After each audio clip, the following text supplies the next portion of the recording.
Why are some subsale making 200,000 while some are actually making loss? And in today's market, should you consider subsale, new launch or resale, which is actually a better choice for you today? And if you were to buy subsale in today's market, is 1-bedder, 2-bedroom or 3-bedroom actually a better choice for you, or are the larger units a better choice for you today?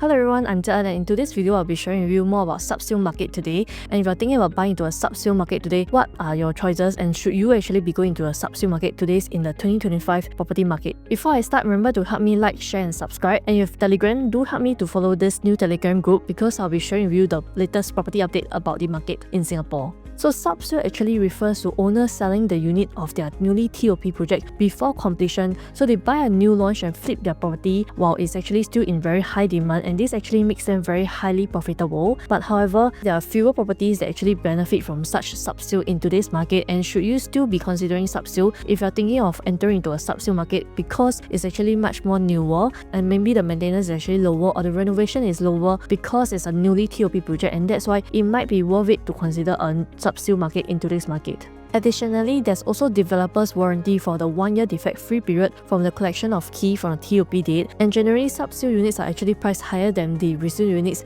but these benefits of having lower maintenance, lower renovation might actually be something that you might want to consider because you can move in quite quickly and you do not need to wait for so long.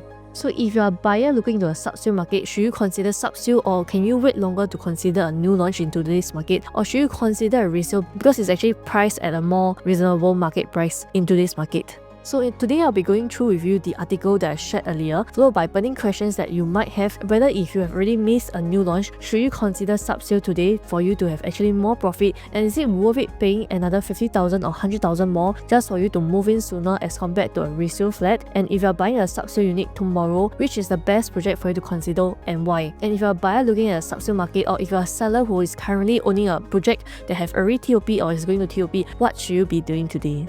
So as shared earlier, subsale unit actually have much more attractiveness in today's market because it's typically newer, require lower maintenance and also less renovation, and the waiting time is also lower. That's why they're still highly profitable. And there are actually a few projects that are very popular in today's market in terms of the subsale volume, and a few projects that we have includes the Florence Residences, the Park Clementes, Affinity at Serangoon, where there's a lot of market confidence and very high demand because these projects are much more larger in terms of the size. So to summarize the most profitable subsale market of the past year of 2024 and 2025, the highest project actually comes from the Leiden Green, Park Clementes, the Avener, and also the Treasure in Tampines, and their capital gain is as much as 900,000+ to $1 million, and these are actually the bigger size unit developments that are profiting from the subsale units. So their exit price is from 2.9 million all the way to 8.8 million, and we can analyze from this data that the subsale units are profiting more from this subsale trend is more of the bigger size unit. However, there are also unprofitable subsale in the past entire year, and the capital loss can be as much as 74,000 all the way to 100,000+ in terms of negative capital loss. So you can make money from subsale and you can also lose money for subsale.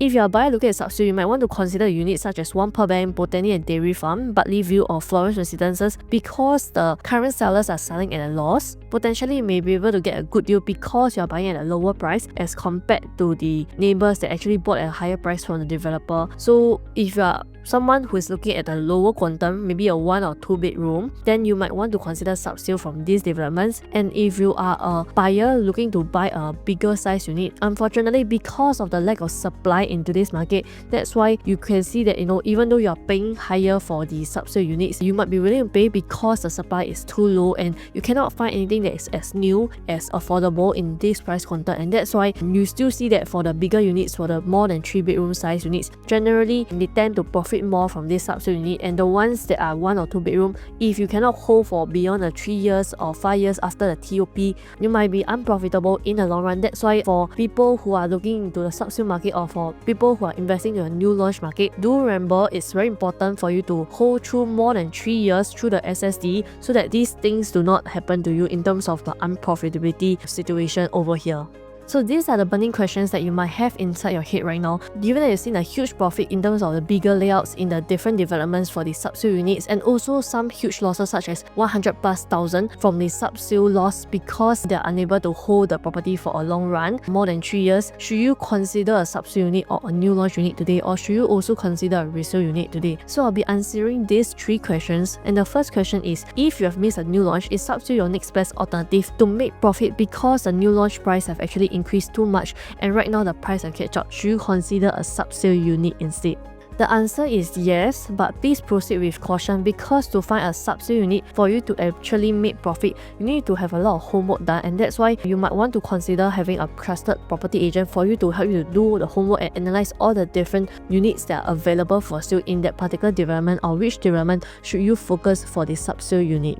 So with the subsale unit, there are many units that are for sale and you might be able to have immediate access to view the unit. So it's very important for you to find out the owner that actually bought it at the lowest price from the start. If their buying price is actually lower, there is a chance that they are able to sell and exit with their selling price lower as well in terms of the market, because even regardless of the selling price, their profitability margin is still higher than their neighbors because their buying price is actually very low. And that's why if you're looking to subsale today, the most important thing is to find a buying price that is lower and a seller that is very motivated to sell their unit, so that you can actually enter at a price that is lower than the market price. And it's very important if you can find a stack in a particular unit that have high demand for that layout, so that regardless of the price, because of the high demand for that particular layout, you are still at a safer position and it puts you to lesser risk. So you can still consider a subsale unit if you have a good trusted agent and you do enough homework for you to find a subsale unit that is undervalued. The next question is, should you pay 50 to 100k more to move in sooner into a newer TOP project or a subsale unit, or is it better to wait for a resale and see all the different layouts after the TOP?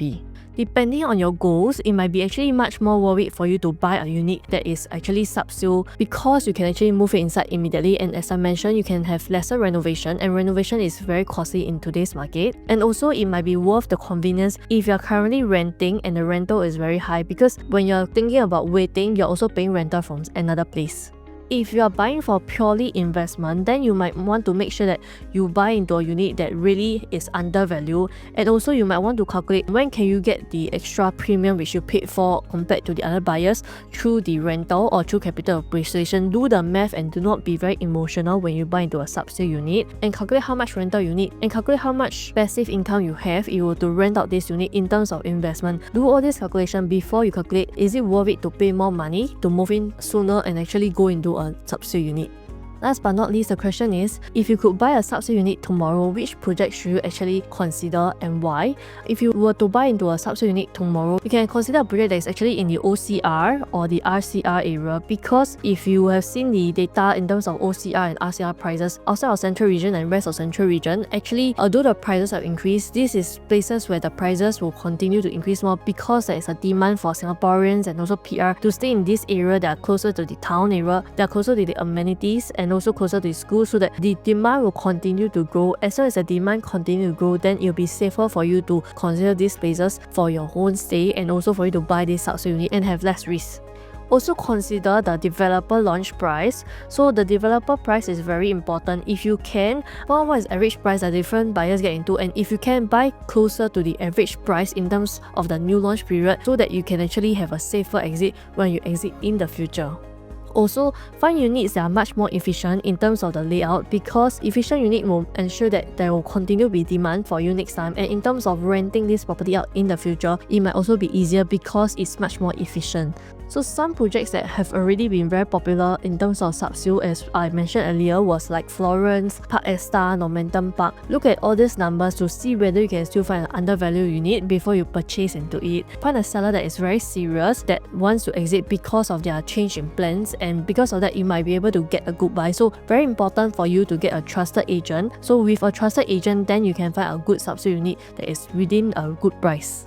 So these are the 5 golden investment rules that I've shared with my clients also in other videos. It's very important for you to start investing as early as you can. So if you can get a subsale unit, if subsale unit is also exceeding your budget, then you might want to consider a resale unit. The most important thing is to invest as early as possible and do not let time pass by as you continue to wait. This is when you will actually be priced out.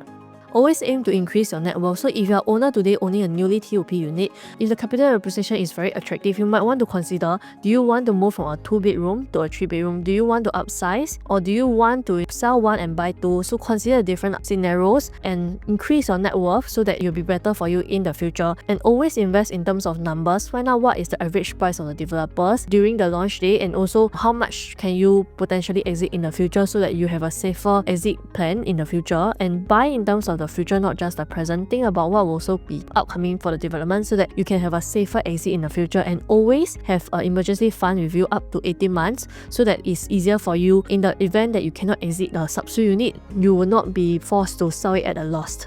So to summarize, for buyers, if you're looking for a completely new development and you do not want to wait 3 to 5 years, then you might want to consider a SubSale unit. And also, if you're considering a SubSale unit whereby the layouts have a very high demand and are stand out before the new launch when you wanted to go in, then you can also consider the SubSale units whereby the owners are looking to exit and it's a favorite layout that you love from the beginning. And last but not least, if you're entering right after TOP, then there will be a lot of supplies in the market. This gives you a chance to negotiate with motivated sellers so you can get a better price in terms of your property when you want to go for a SubSale unit. And consider in the short run, are you going to rent or stay, because this will affect your numbers in terms of your maths. And for sellers who currently have a unit that is going to TOP or have TOP, consider if you want to lock in your gains, especially if you have popular attributes, and also consider if you want to upsize in terms of value. So this comes to the end of my video. Remember to help me like, share and subscribe, because I actually spend time really to generate content and knowledge for you guys to improve in terms of your property planning,